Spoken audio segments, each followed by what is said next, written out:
आप सभी का आप सभी का फिर से स्वागत है एनसीईआरटी शॉर्ट नोट सीरीज में। आज हम कक्षा 7 का नई बुक जिज्ञासा नाम से है उसके पहले अध्याय के बारे में चर्चा करेंगे, जिसका नाम है अध्याय 2 लिखा है, लेकिन अध्याय 1 में कुछ ज़्यादा था नहीं, इसलिए उसकी वीडियो नहीं बनाई। अध्याय 2 यहाँ से मेन टॉपिक शुरू होते हैं, अध्याय शुरू होते हैं। पदार्थों का अन्वेषण, जैसे पदार्थों की खोज, अन्वेषण यानी खोज करना। अम्लीय, क्षारीय और एवं उदासीन, इस नाम से नई बुक में चैप्टर का नाम है। तो इसकी मुख्य परिचय, मुख्य अवधारणाएं के बारे में जान लेते हैं, इसमें क्या है। और इसी ये वीडियो भी वहीं मिलेगा जो पुरानी बुक का पहला अध्याय मैंने पढ़ाया है। ये दोनों वीडियो आपको एक प्लेलिस्ट में मिल जाएंगे। परिचय एवं मुख्य अवधारणाएं देखते हैं। प्रकृति, हमारी विज्ञान प्रयोगशाला, हमारे आसपास के अनेक प्रकार के पदार्थ पाए जाते हैं, जिन्हें उनकी रासायनिक प्रकृति के आधार पर अम्लीय, क्षारीय और उदासीन में वर्गीकृत किया गया है। हमारे आसपास अनेक प्रकार के पदार्थ पाए जाते हैं, जिनको हम रासायनिक रूप से, एक भौतिक रूप होता है, एक रासायनिक रूप होता है, उसमें उनके उसके माध्यम से हम अम्लीय, क्षारीय और उदासीन में वर्गीकृत किया जाता है। सूचक, इंडिकेटर्स क्या होते हैं? वे पदार्थ जो अन्य पदार्थ के अम्लीय या क्षारीय होने पर अपना रंग बदल देते हैं, उन्हें अम्ल क्षार सूचक, एसिड बेस इंडिकेटर्स कहते हैं। ये सूचक होते हैं अम्ल और क्षार की पहचान के लिए। प्राकृतिक सूचक क्या होते हैं? जैसे लिटमस हुआ, ये क्या है? एक प्राकृतिक सूचक है। यहाँ से ऐसे क्वेश्चन आते हैं कि प्राकृतिक सूचक और जो कृत्रिम सूचक होते हैं, कृत्रिम मतलब बनाए गए सूचक होते हैं, वो क्या होते हैं? प्राकृतिक सूचक। उदाहरण उसमें पूछ लेते हैं। लिटमस क्या है? एक प्राकृतिक सूचक है। लिटमस करता क्या है? स्रोत, लिटमस एक प्राकृतिक सूचक है जो लाइकेन नामक पौधे से प्राप्त किया जाता है। लाइकेन नामक एक पौधा, उससे क्या किया जाता है? लिटमस पेपर प्राप्त किया जाता है। लाइकेन क्या है? लाइकेन कवक और शैवाल के बीच सहजीवी संबंध का परिणाम है। ये वहां उगते हैं जहां प्रचुर मात्रा में वर्षा होती है और वायु स्वच्छ होती है। ये जो लाइकेन है वो क्या है?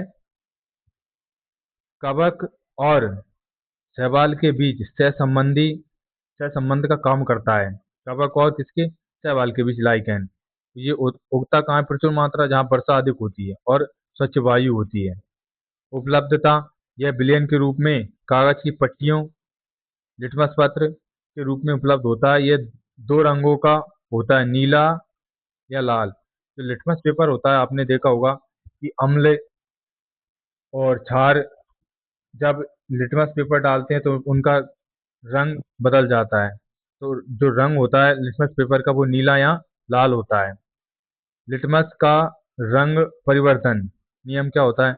अम्लीय पदार्थ नीले लिटमस पत्र को लाल कर देते हैं। अम्ल क्या करते हैं? नीले को लाल कर देते हैं।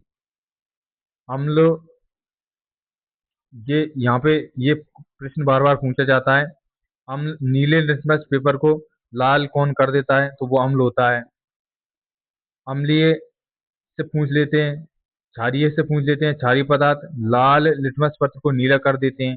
यहाँ पे कंफ्यूजन बहुत रहता है, ये ध्यान से बिल्कुल याद रखना कि अम्लीय पदार्थ नीले लिटमस पत्र को लाल कर देते हैं। अब और क्षारीय पदार्थ लाल लिटमस पत्र को क्या कर देते हैं? नीला। ये यहाँ पे इंपोर्टेंट बात है।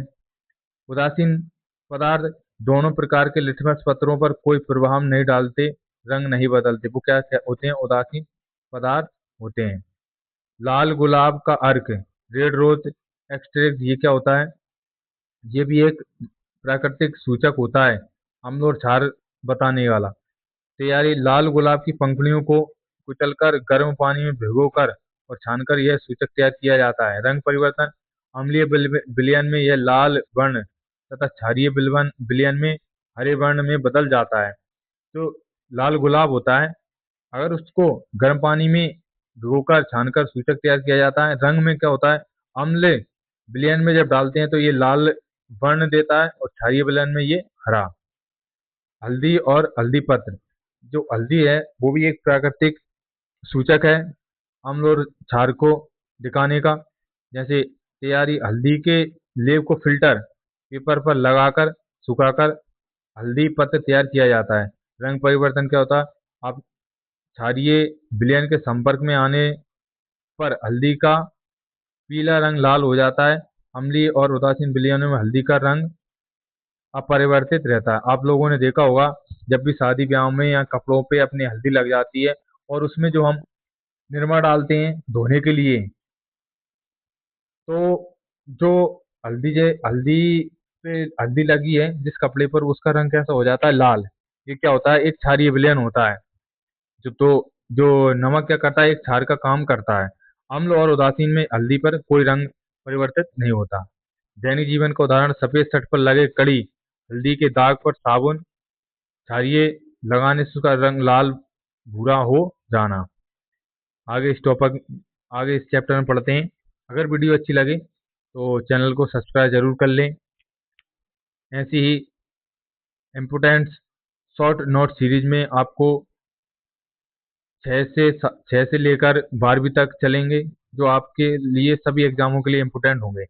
अन्य प्राकृतिक सूचक एवं ग्रांड सूचक क्या होते हैं?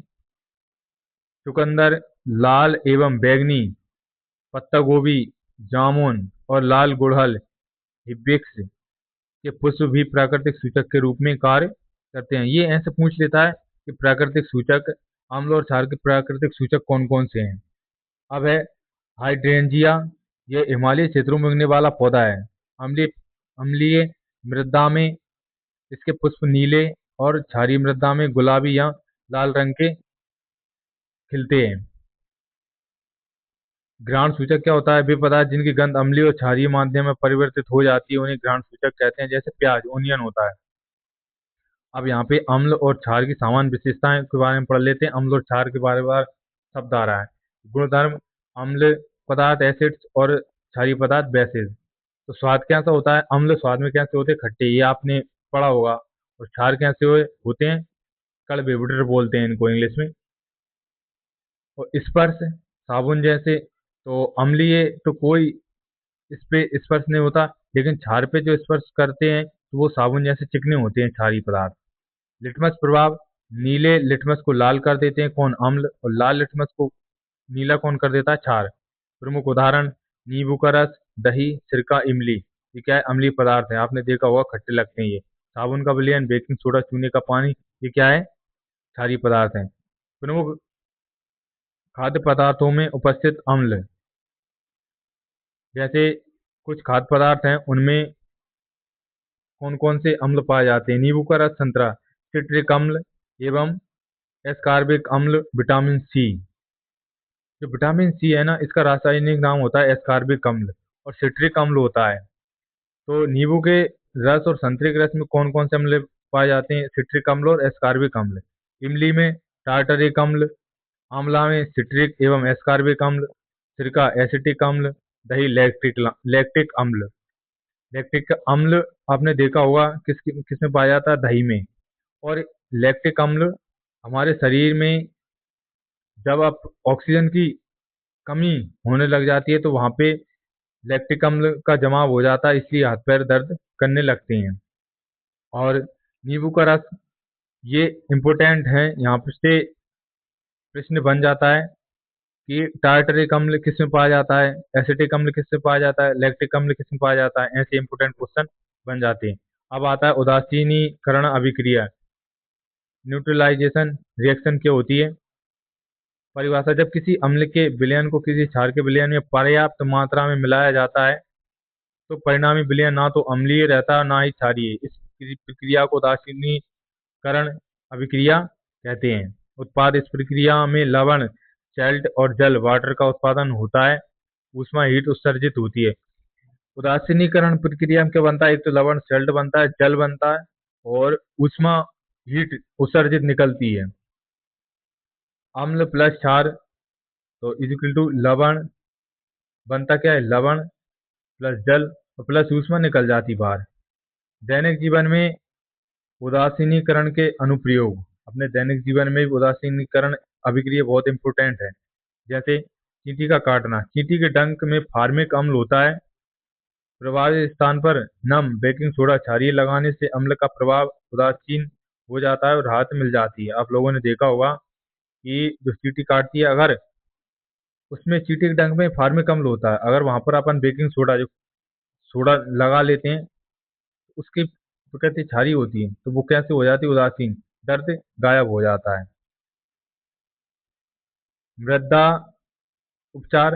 अम्लीय मृदा। रासायनिक उर्वरकों के अत्यधिक प्रयोग से मृदा अम्लीय हो जाती है, जिसे कैल्शियम ऑक्साइड